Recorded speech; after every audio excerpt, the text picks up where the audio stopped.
ਸਿੱਧਾ ਰੁਕ ਕਰ ਲੈਂਦੇ ਆ जम्मू कश्मीर ਦਾ ਜਿੱਥੇ ਪ੍ਰਧਾਨ ਮੰਤਰੀ नरेंद्र मोदी ਵੱਲੋਂ संबोधन किया जा रहा है। संघर्ष के बाद हुआ है, आप सहमत हैं? दूसरा, पूरी न्यायिक प्रक्रिया की कसौटी से कस करके, न्याय के तराजू से तोल करके, अदालत के निर्णय से काम हुआ है। सहमत हैं? तीसरा, ये भव्य राम मंदिर सरकारी खजाने से नहीं, देश के कोटि कोटि नागरिकों ने पाई पाई दान देकर बनाया है। सहमत है?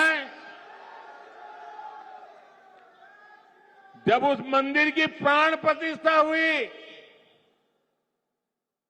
जब उस मंदिर की प्राण प्रतिष्ठा हुई, तो पिछले 70 साल में कांग्रेस ने जो भी पाप किए थे, जो भी रुकावटें डाली थी, उनके साथियों ने जो भी रुकावटें डाली थी, सबको माफ करके राम मंदिर के जो ट्रस्टी हैं, वो खुद कांग्रेस वालों के घर गए, इंडी गठबंधन वालों के घर गए, उनके पुराने पापों को माफ कर दिया और उन्होंने कहा राम आपके भी हैं, आप प्राण प्रतिष्ठा में जरूर पधारिए। सम्मान के साथ बुलाया, लेकिन उन्होंने इस निमंत्रण को भी ठुकरा दिया।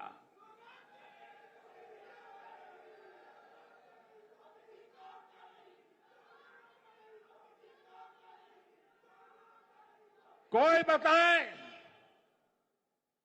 वो कौन सा चुनावी कारनामा था जिसके दबाव में आपने राम मंदिर के प्राण प्रतिष्ठा के निमंत्रण को ठुकरा दिया? वो कौन सी चुनावी खेल था कि आपने प्राण प्रतिष्ठा के पवित्र कार्य को ठुकरा दिया? ये कांग्रेस वाले, इंडी गठबंधन वाले, जो इसे चुनाव का मुद्दा कहते हैं, उनके लिए चुनावी मुद्दा था, देश के लिए ये श्रद्धा का मुद्दा था, ये धैर्य की विजय का मुद्दा था, ये आस्था और विश्वास का मुद्दा था, ये 500 वर्ष की तपस्या का मुद्दा था।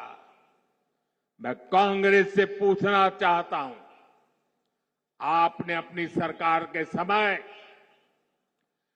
दिन रात जब इसका विरोध किया, तब ये किस चुनाव का मुद्दे के तहत आप कर रहे थे?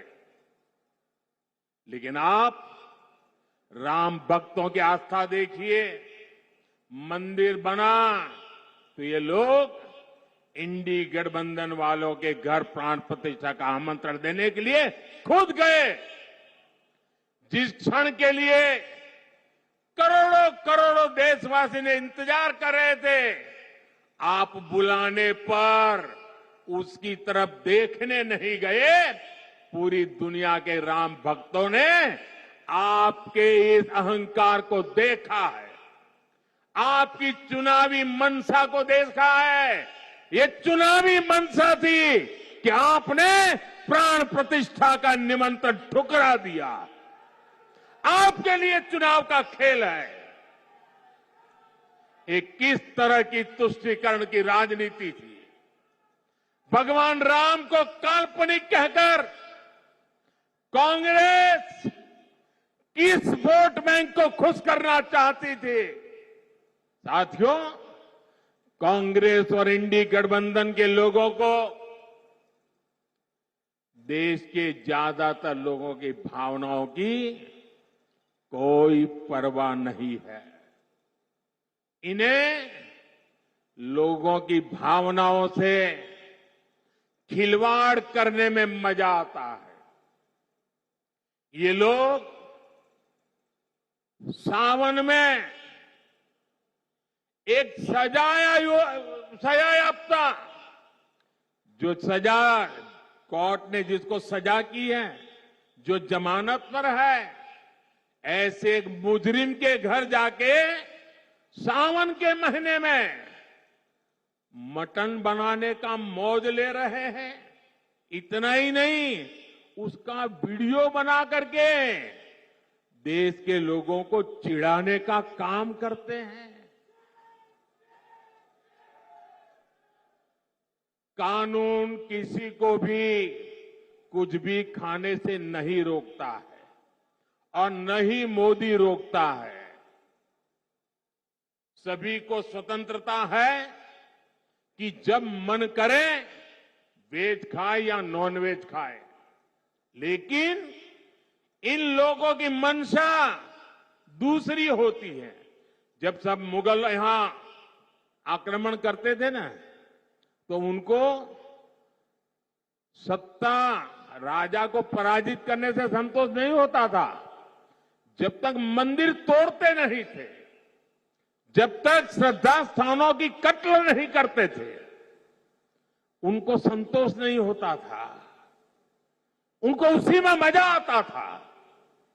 वैसे ही सावन के महीने में वीडियो दिखाकर वो मुगल के लोगों के जमाने की जो मानसिकता है ना, उसके द्वारा वो देश के लोगों को चिढ़ाना चाहते हैं और अपनी वोट बैंक पक्की करना चाहते हैं। ये वोट बैंक के लिए ये चिढ़ाना चाहते हैं। आप किसे चिढ़ाना चाहते हैं?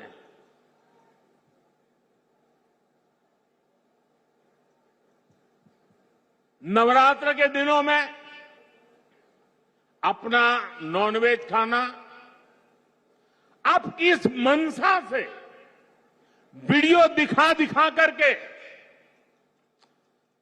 लोगों की भावनाओं को चोट पहुंचा करके किसको खुश कर